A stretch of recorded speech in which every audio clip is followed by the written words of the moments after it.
राष्ट्रवादी पक्षाचे पदाधिकारी असलेल्या नेत्याने राजेंद्र हगावणेने हुंड्यासाठी सुनेचा बळी घेतला। खरं तर मुलाच्या लग्नात 51 तोळे सोनं, फॉर्च्युनर गाडी आणि पंचतारांकित हॉटेलमध्ये अगदी सगळीकडे चर्चा झालेली इतकं थाटामाटात मोठं लग्न करून दिलेलं।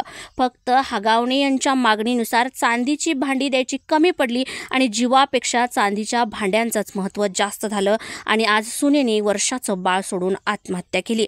फक्त वर्षाचं बाळ सोडून आईने जीवन संपवणं इतकी छोटीशी गोष्ट नाहीये। या हगावणे कुटुंबाने तिचा इतका छळ केला की तिला मरणं हाच पर्याय दिसला। पती वारंवार संशय घेत होता, नणंद आणि सासूकडून सततच टोचून बोलायचं असायचं, अपमान व्हायचा। या सगळ्या कारणानेच तिने आत्महत्या केली असा तिच्या माहेरच्यांचा आरोप आहे। पण मृतदेह पोस्टमॉर्टमसाठी आणला तिथं काही वेगळंच महाभयंकर घडल्याचं सांगितलं। वैष्णवीने आत्महत्या केली नाही, तिची हत्या झाली अशी धक्कादायक माहिती पोस्टमॉर्टममधून आली। तिचा गळा दाबल्यामुळे तिचा जीव गेला आणि तिच्या शरीरावर मारहाणीच्या खुणाही आहेत।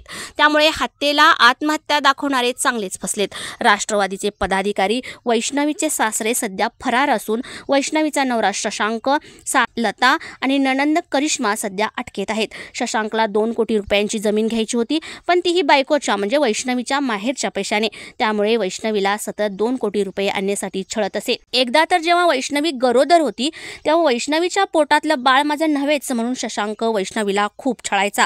वैष्णवीचा मानसिक आणि शारीरिक इतका छळ केला की तिने विष घेतलेलं। पण जेव्हा वैष्णवी उपचारासाठी दवाखान्यात ॲडमिट होती तेव्हा सासरचे कोणीही वैष्णवीला बघायलाही आले नव्हते।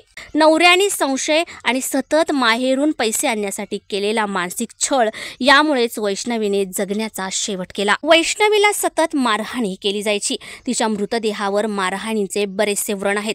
शशांकने पोलिसांना सांगितलं होतं, वैष्णवी बेडरूममध्ये होती, थोड्या वेळाने मी दरवाजा वाजवला, कोणताच प्रतिसाद येत नव्हता। पुन्हा जोरजोरात दरवाजा वाजवला, घाबरून दरवाजा तोडून काढला। आत बघितलं तर वैष्णवीने फॅनला गळफास लावलेला। पटकन उतरवून आम्ही डायरेक्ट दवाखान्यात आणलं। तिच्या माहेरच्यांना कळवण्यात आले। मृत घोषित केल्यानंतर मृतदेह पोस्टमॉर्टमला पाठवला आणि इकडे वैष्णवीच्या वडिलांनी वैष्णवीच्या नवरा, सासू सासरे आणि नणंदेकडून छळ झाल्यानेच वैष्णवीने आत्महत्या केली अशी तक्रार पोलिसात दिली। तोपर्यंत पोस्टमॉर्टम रिपोर्टही आला। वैष्णवी शशांक हगावणेने आत्महत्या केली नाही, तिची हत्या झाली आहे। फक्त 2 वर्षापूर्वी थाटामाटात झालेलं लग्न खरं तर जे प्रेमविवाह होता। नंतर सासरे म्हणजे राष्ट्रवादीचे नेते राजेंद्र हगावणे यांनी आपल्या राजकीय प्रतिष्ठेपोटी वैष्णवीच्या लग्नात भली मोठी मागणी करून 51 तोळे सोने, फॉर्च्युनर गाडी, चांदीची भांडी घेऊनच लग्नाला परवानगी दिलेली आणि वैष्णवीच्या वडिलांनी ती सगळ्या हागऱ्या राजेंद्र हगावणेच्या इच्छा पूर्ण करून प्रतिष्ठेला शोभेल असं 5 स्टार हॉटेलमध्ये लग्न करून दिलेलं। पुन्हा प्रचंड कलहाती एक छोटंसं गोंडस बाळही जन्मलं।